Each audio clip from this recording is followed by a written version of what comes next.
Dan kalian tidak akan dinyatakan beriman sampai kalian tumbuh rasa saling mencintai dan mengasihi di antara kalian. Awala adullukum ala syai'in idza fa'altumuhu tahabbtum. Kemudian Rasul melanjutkan, maukah, kata Rasulullah, saya tunjukkan satu perbuatan yang ringan yang apabila kalian mau mengerjakannya, tahabbtum, niscaya akan tumbuh rasa saling mencintai dan mengasihi di antara kalian. Afsus salam, kata Rasulullah, sebarkanlah salam. Salam yang seperti apa yang akan menumbuhkan rasa saling mencintai di antara kita? Bukankah selama ini kita sudah terbiasa menyampaikan salam, baik kepada orang yang kita kenal maupun kepada orang yang tidak kita kenal? Kita selalu menyampaikan salam kepada mereka. Bahkan banyak orang lain juga menyampaikan salam kepada kita. Tapi mengapa kita menyaksikan fenomena dalam kehidupan bermasyarakat, masih banyak di antara saudara-saudara kita yang tidak mendapatkan kasih sayang dari kita, atau kita tidak mendapatkan kasih sayang dari saudara-saudara kita? Lalu salam yang mana yang akan menumbuhkan rasa saling mencintai dan mengasihi? Salamnya adalah salam yang biasa kita ucapkan, yaitu kalimat Assalamualaikum warahmatullahi wabarakatuh. Namun titik tekannya bukan berhenti pada ucapan, tapi pada aplikasi kehidupan. Hadirin rahimakumullah, paling tidak ada 3 kata yang coba kita gali untuk bisa kita terapkan dalam kehidupan sehari-hari dari kata salam yang sering kita sampaikan kepada orang lain. Pertama, kata assalam. Ketika kita bertemu dengan orang lain, kemudian kita menyampaikan salam lebih dahulu dengan ucapan assalamualaikum, maka sadar atau tidak, kita telah melakukan kontrak perjanjian dengan orang itu, seolah-olah kita mengatakan, wahai saudaraku, selama engkau ada dalam pandanganku, selama engkau ada dalam jangkauanku, atau selama engkau ada dalam wilayah kekuasaanku, maka saya jamin keselamatanmu. Harus namanya salam sejauh itu kita mampu menjamin keselamatan dalam bentuk aplikasi kepada orang lain. Atau ada orang lain yang memberikan salam lebih dahulu kepada kita dengan ucapan assalamualaikum. Sadar atau tidak bahwa orang tadi telah melakukan kontrak dengan kita, seolah-olah dia mengatakan, wahai saudaraku, selama engkau ada dalam jangkauanku, maka saya jamin keselamatanmu. Karena itu hadirin rahimakumullah, sungguh ironi kalau ada orang masuk ke dalam rumah orang lain, mengetuk pintu, kemudian mengucapkan salam, tapi begitu ada di dalam rumah orang itu, dia lakukan kezaliman. Atau ada orang yang berdiri di atas mimbar seperti ini, diawali dengan kalimat assalamualaikum, tapi kemudian ucapannya tidak mampu menjamin keselamatan orang lain. Maka salam yang harus kita sebarkan adalah bagaimana upaya kita untuk menjamin keselamatan orang lain. Jaminan apa yang harus kita berikan kepada orang lain? Pertama, hifdzuddin, jaminan keselamatan agama, baik bagi diri kita maupun bagi orang lain. Kita wajib menjamin keselamatan agama, dan kita nggak boleh mengganggu agama dan keyakinan orang lain. Yang kedua, hifdzun nasab, menjaga keturunan. Itulah sebabnya kita dilarang untuk berzina, karena keturunan adalah merupakan kehormatan. Yang ketiga, hifdzul mal, menjaga harta benda kita. Itulah sebabnya kita dilarang mencuri. Yang keempat, hifdzul aql,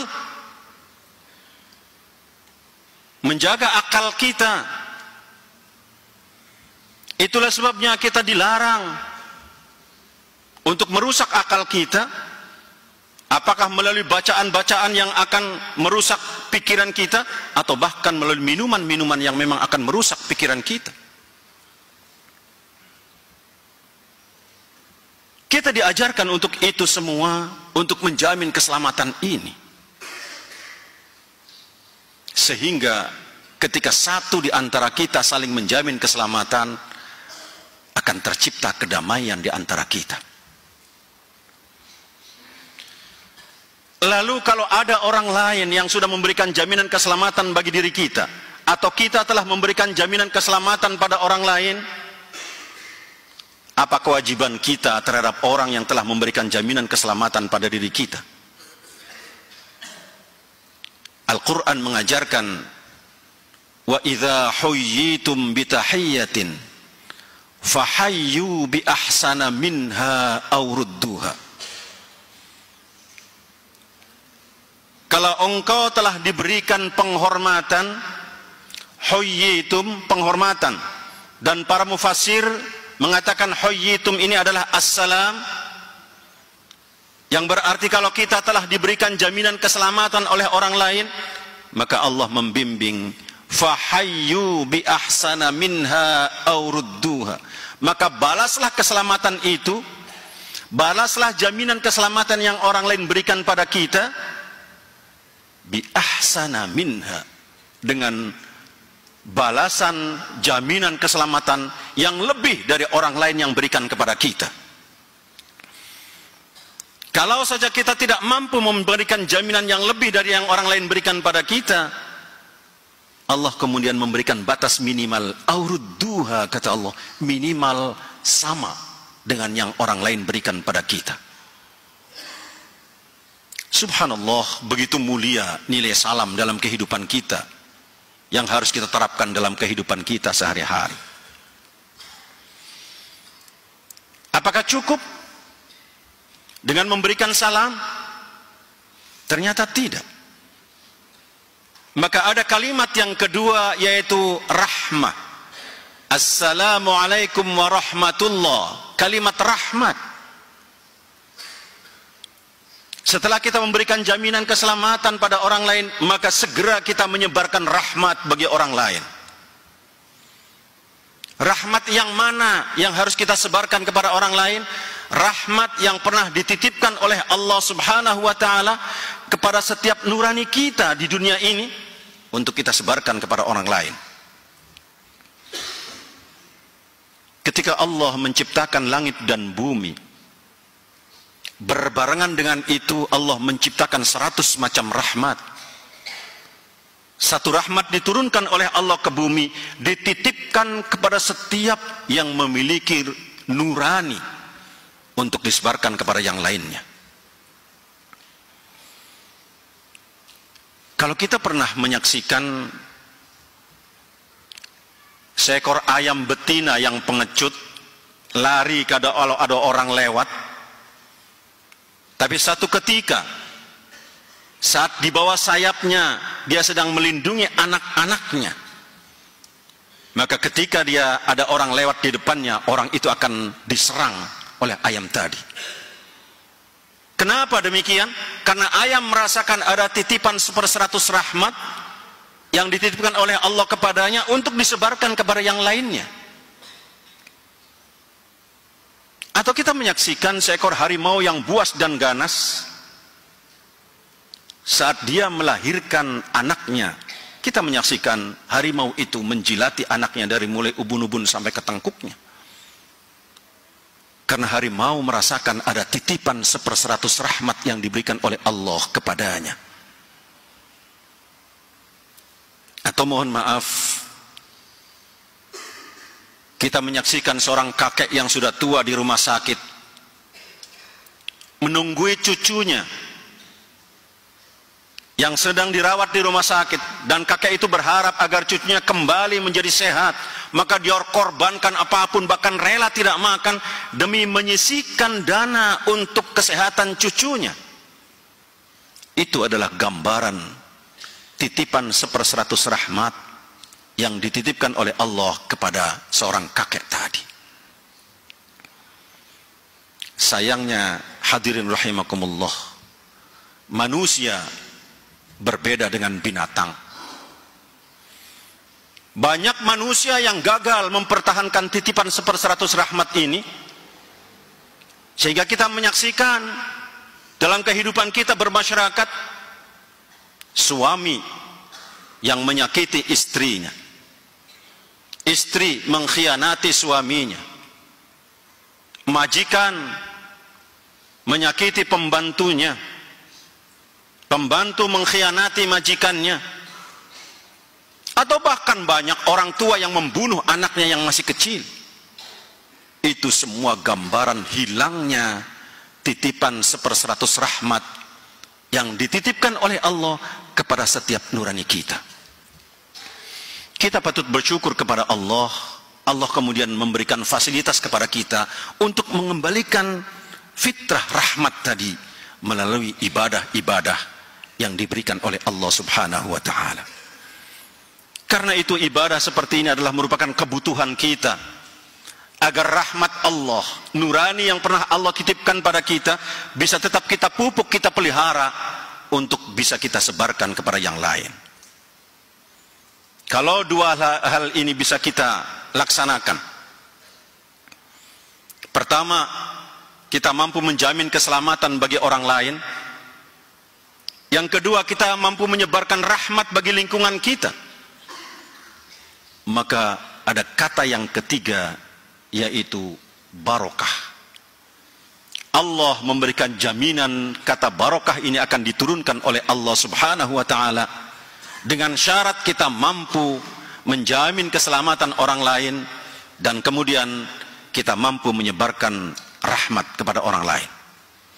Digambarkan oleh Allah Subhanahu wa ta'ala dalam surat Al-A'raf, A'udzu billahi minasy syaithanir rajim, walau anna ahlal qura amanu wattaqau lafatahna 'alaihim barakatim minas sama'i wal ard walakin kadzdzabu fa'akhadnahum bima kanu yaksibun. Kalau saja, kata Allah, penduduk negeri itu, masyarakat itu beriman dan bertakwa kepada Allah Subhanahu wa ta'ala, saling memberikan jaminan keselamatan satu dengan yang lainnya, saling menebarkan rahmat satu dengan yang lainnya, saling mengasihi di antara sesamanya, tidak saling menghujat, tidak saling memojokkan, tidak saling menyalahkan, tidak saling memaki, tapi yang ada saling memuji dan saling mengasihi, maka Allah memberikan janji, la fatahna 'alaihim barakatim minas sama'i wal ard. Akan saya bukakan, kata Allah, pintu keberkahan yang datangnya dari langit dan dari bumi. Dari langit berupa air hujan, berupa rahmat, dia akan menyirami lingkungan ini tanpa berlebihan. Dari bumi yang tumbuh adalah pohon-pohon dan buah-buahan yang akan memberikan jaminan kesejahteraan bagi lingkungan kita. Walakin kadzdzabu, tapi sungguh sangat disayangkan, kata Allah, mereka lebih suka mengambil jalannya sendiri, mendustakan ajaran-ajaran ini sesuai dengan keinginan dan hawa nafsunya masing-masing. Karena itu hadirin rahimakumullah, untuk membangun lingkungan yang aman adalah merupakan tanggung jawab kita sebagai orang yang beragama. Tanggung jawab kita dalam menyebarkan salam untuk orang lain, salam dari diri kita untuk disebarkan kepada orang lain. Karena itu, melalui mimbar yang mulia ini, khatib mengajak kepada hadirin sekalian, mari kita sebarkan salam. Diawali dari lingkungan kita, keluarga kita, RT kita, RW, masyarakat, bangsa secara keseluruhan untuk jangka waktu yang tidak terbatas. Semoga Allah Subhanahu wa ta'ala memberikan keberkahan kepada upaya kita sekalian, sehingga kita semua mampu mewujudkan lingkungan yang aman, damai, sejahtera, sesuai dengan harapan kita bersama, yaitu baldatun thayyibatun wa rabbun ghafur. Semoga bimbingan Allah senantiasa menyertai kita semua. Barakallahu li wa lakum fil Qur'anil azim.